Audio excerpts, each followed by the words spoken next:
Murder Machine is a combat cycle boss in DC Dark Legion who cycles between periods of protection and vulnerability. He's a boss that does require a little bit of tankiness and healing on your team, but once you understand his mechanics, the fight is pretty straightforward. Today we're going to talk about Murder Machine's kit details. We're also going to take a look at an infographic I've put together that has a few team recommendations, and then we'll look at some of those teams in action. But first, let's take a look at the kit. So the battlefield is going to be set up with Murder Machine in the back, and then there are going to be sort of a V-shaped formation of Alfred Protocol robots out in front. So what's going to happen when Murder Machine uses his Loyal Servant ability is he's going to activate all the Alfred protocols on the battlefield. He's going to gain an electron shield, and then he's going to knock all of your champions back. The electron shield is going to essentially make Murder Machine invulnerable.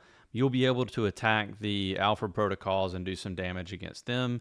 They're also going to be damaging you. After a short duration, the electron shield is going to expire, and when that happens, Murder Machine will enter self-repair mode, and in self-repair mode, he's going to take a massive amount of additional damage. And the battle is going to swing back and forth like that, where Murder Machine is heavily protected, and then you're able to do a burst of damage, heavy protection, heavy damage. I think for the folks who enjoy playing the game on manual mode and the game modes that allow you to, this is a really good one where you may be able to time some ultimates where you're able to do some additional damage by doing that. The next ability is called Weakness Analysis, and what's going to happen is Murder Machine is going to be inflicting a Trojan virus on all of your champions, and that Trojan virus is going to cause those champions to take increased damage. So over time, you're going to need to be healing a lot more. Trojan virus does stack up to 5 times. You'll see on the first ability here, Loyal Servant, that when Murder Machine enters self-repair mode, he will remove all of those Trojan viruses, and it also stuns Alfred protocols. So again, you're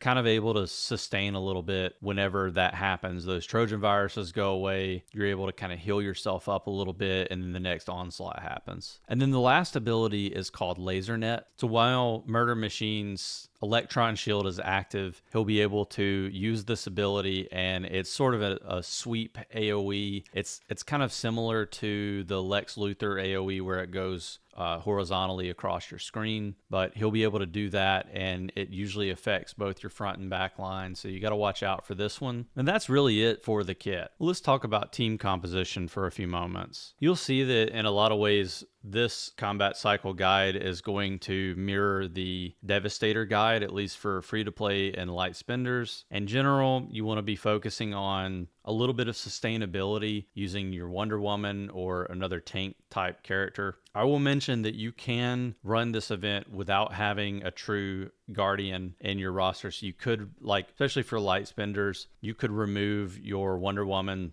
and you could use Harley or Batman in her place, and you're probably going to be able to do a considerable amount of additional damage there. But for free-to-play players, you're really kind of stuck using that same roster, which is actually a good thing because you're only going to be able to invest in so many characters in terms of force, AC/DC shards to start out. And so this is definitely going to be a good boss where you're not having to feel like you're having to invest in additional characters to do so. For whales and for longer term players, you have a few options. Obviously, there's going to be a lot more mythics at your disposal. This is a lot of the same mythics that you would use against the drowned boss. So you're going to have a lot of characters that are able to do a decent amount of AoE damage. You've got the Joker, who is going to be able to put a decent amount of dots up. You've got Constantine, who is a newer addition to the game, and he is incredible at this game mode. He can do a massive amount of AoE damage, and so I've included him here as well. I think Penguin is a fairly decent choice here, as well as Batman. I've also included a few single target damage dealers like Green Arrow. I think he's just in general a great character at this mode if you don't have access to some of the other characters. And so I think for whales who don't have access to Sinestro, Joker, Deathstroke,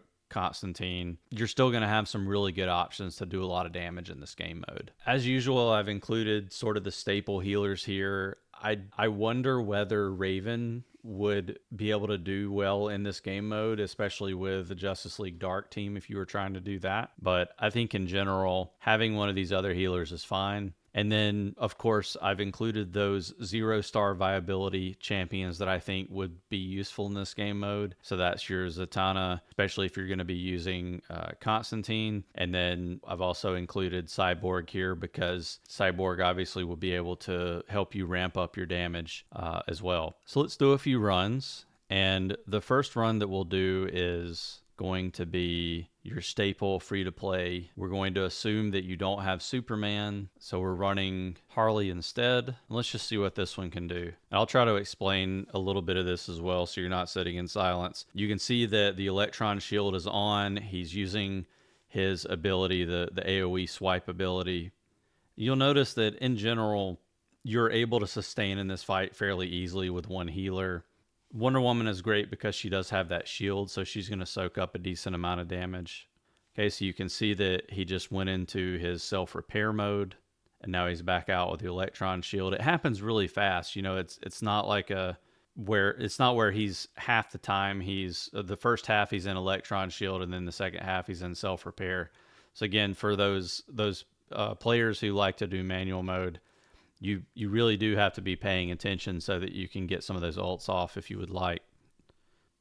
You can see that Green Arrow is doing a pretty decent amount of damage here. I think Harley's a pretty solid champion for this mode as well, especially since she can do a little bit of AoE damage. We'll take a look at the damage report. So Green Arrow clearly was the MVP of that, but Black Adam pretty close behind there, and Harley did a decent amount herself. And I think with a little bit more force investment, Harley would have done much better here. You also have to keep in mind that all of my legendary characters are at yellow stars now, so that is going to make a difference from my roster versus someone who is free to play or light spender who's just starting out. Your Harley may actually end up being your best character here. Let's take a look at the light spender version. We're going to take Black Adam out. We'll throw Superman in. We're going to leave everything else as is. Or actually, you know, let's go ahead and show you what it would look like if you removed Wonder Woman. Let's actually run this using Cyborg, since I mentioned that I do think some of these 0-star mythics could be helpful. Obviously, my Cyborg does have four white stars here, but he's still going to have a decent amount of viability at 0 stars. Let's just take a look and see what happens here. Superman's really able to ramp up his damage fairly well in this fight. Again, fairly decent sustainability here. And if you're putting a lot of force, if you have a 5 white star or better Superman, and you're putting a lot of force into him, using Cyborg is really going to be helpful here. You see those AoEs are hitting us pretty hard, but Mira was able to get her heal off, and most of the characters are recovering HP fairly well. We are actually going to lose our Harley here, maybe. She's healing herself up quite nicely. That's the end of it for her. If you just take a look at the damage, though, you can see this is doing significantly more damage than that free-to-play lineup that we just watched. But you are going to end up taking a little bit more damage on those characters because you don't have that sort of, you know, true guardian out front. See how we did. Superman did most of the work there. You can see, again, Green Arrow, that free-to-play viability is shining through there. And then for the last one, you can take a look at my group here, and you can see the star levels on these characters. We have Superman, Ivy, Sinestro, Zatanna, and Constantine. And I'm curious whether they'll end up doing as well as they did for me earlier today. I'm very impressed with Constantine, that I just got his 5 white star unlock, so I was able to invest a decent amount of force into him, and I'm pretty excited about how much damage he's able to do. It's like we just lost Superman. We'll probably lose the rest of the character. Oh no, we're almost finished. There you go. That might be a high score. It is. There you go. So a little bit more than the prior attempt, but look at the damage. And Constantine is just crazy good here at this 5 white star level. That's just really nice to look at. But you can see that you're ramping damage significantly by being able to use these mythic characters. Well, that's the end of the guide on Murder Machine. If you made it this far, as always, the infographic will be available in my Discord, on the official Discord, on Reddit, Instagram, pretty much anywhere you can find me. If you like this video, I hope you'll consider subscribing so that you can see more DC Dark Legion content like this, and I hope to see you on the next video.